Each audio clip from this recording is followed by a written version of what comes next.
Okay. So, hey everyone, it's Cubrage here, and I'm doing my review for the Legion movie that I just got back a while ago from seeing, and I am here with my friend. If you haven't noticed, there's someone moving right behind me. He's right there. Got my nose. Yeah, and that's Noriko. So we gotta go. I've decided not to go ahead and reveal our his true name. You know. So yeah, here we go. This is a review for the movie Legion, which was awesome. Was actually pretty good, but we'll get to that part. So a few things that were happening along the way. See, I don't like the way it's chopping. It doesn't do that. Anyways, who stars in it? Well, you know, there's a bunch of no names in this movie, but the few names we did, faces we did recognize in was the first big star of it is Dennis Quaid, who plays like this backwoods, very simple life man. So yeah, and he owns a restaurant. So, and the second one that we kind of I got a little bit of a tickle about was Tyrese. So he stars in this movie anyway, and it's kind of refreshing to see him in such a bright movie as opposed to most of the movies I see him in, which are kind of dark blues. Which is what was that one with the racing? Death Car. No, Death Race. Yes. That too, but Fast and the Furious 2. So that was pretty good to see him in that one as well. Drift. Thank you. And the director is Scott Stewart. Well, I went ahead and I did some research, and turns out he didn't really direct a lot of stuff. He did do a lot of visual effects stuff, though. Pirates of the Caribbean movies, Harry Potter and the Goblet of Fire, and a few other ones. I can't really remember them. Which one? I don't know. Oh, so yeah. Then, so yeah. Keep going. Alright, so then I won't give any spoilers away. So, the synopsis, what the movie is about. Well,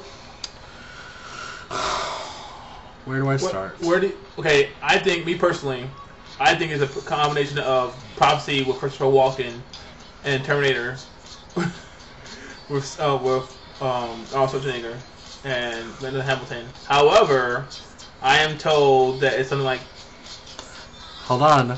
Because Ron loses a couple of fag points for this, so for the rest of my gay viewers here, I think it's crossed between Prophecy and Baghdad Cafe. So, no one knows what that movie is. If you're a part of my channel and you're a movie buff like me, you should know what Baghdad Cafe is. So anyhow, that's what I think the movie is about. The scenery reminds me of Baghdad Cafe. It's just missing the boomerang and the German chick. So, for the ones who've seen it, y'all are knowing what I'm talking about. So anyway, so back to the movie. It is very much reminding me of Prophecy, because it is pretty much about a woman who's pregnant, or I should say a young girl who's pretty much cock-teasing a boy who's caring for her unwillingly. Yeah, he's kind of cute too. And who was the boy in Sling Blade? That's who he is. That was not the boy. No way! That was him. No, wait! He was in Tokyo... Another Fast and the Furious thing! Connection. I Really? just thought of it. He's Sling Blade. The kid... Research! How do you pause it? Was Ghost of Mississippi. He was in an episode of Chicago Hope. He was in the Flash TV show, so yeah, he was in this show. And he was starting a couple of episodes of The X-Files. He was in Crazy in Alabama, The Miracle Worker, All the Pretty Horses, Cold Mountain. Okay, I liked Cold Mountain. Killer Diller, Deepwater, Jarhead, Fast and the Furious, Tokyo Drift, which also starred Tyrese. No, it didn't star Tyrese. So sorry about that. So, but that's really funny though that both of them were in the Fast and the Furious series. He got really thicker, got really more bulkier than his young days in the war, because that's his first movie, The War, where he's like a young little country bumpkin. What right. accent? You should have gave it away, but I'm lame. It's okay. Alright, so anyhow, I think we kind of got off drift of it. So basically, the Archangel Michael comes down and, you know, he's protecting this girl with the baby who is supposed to be giving new hope to man. And that's the wackiness ensues. You don't see any kind of evil or demonic presence in here. The whole thing is pretty much based on heaven and God's angels coming down. So, yeah. Who would have known? So, yeah. All in all, so the final part, the final battle. It was pretty epic. Amongst other things. So, and who would have known, you know, just here's a hint. Look out for old ladies and guys driving ice cream trucks. So, those are going to be the signs of the apocalypse right there. So, just be forewarned. Well, that's in the Bible. So, which we find that out later on, which I'm pretty convinced Legion is the prequel to Book of Eli.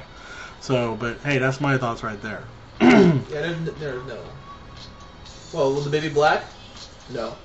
So, the baby's not named Eli. So, not a prequel. A prequel, however, to maybe a Showtime series or webisode, or a new series on the CW. Because that's what it looks like. I hope it's not a good enough movie to have another movie based off of the whole thing, because it leaves you wanting more, because there's more to it. So I'm hoping that they have either webisodes, a TV series, or even a comic. That'd be fun. But one can hope. That's my 2 cents about the ending. I just like interrupting you. So what we thought about the movie and the final score, I give it an 8.5. Norco over here gives it I give it a solid 8. So there you go. Yeah, how God pretty much interprets everything. So because they did go out. The first book was like he was a vengeful God, and the new book he's a forgiving God. So you know. Yeah. God's not very nice. God's not very nice. The parallels to the actual book and mythology to the real life, you know, I think that's what this movie applies. But we as mere mortals are not meant to understand the higher power. I'm a Highlander. Alright, so tune in next time when I believe the next movie will be, I don't know. Kick ass. No, that's not until April. Are you serious? So yeah, it's not until April. Lame. But I think the next movie on my list is going to be I don't know yet. So we'll see what happens. So thanks for tuning in, and thank you, Noriko, for being part of my little blog tonight. And I hope to see you soon. So and peace out, yo. Bye. Locking it up.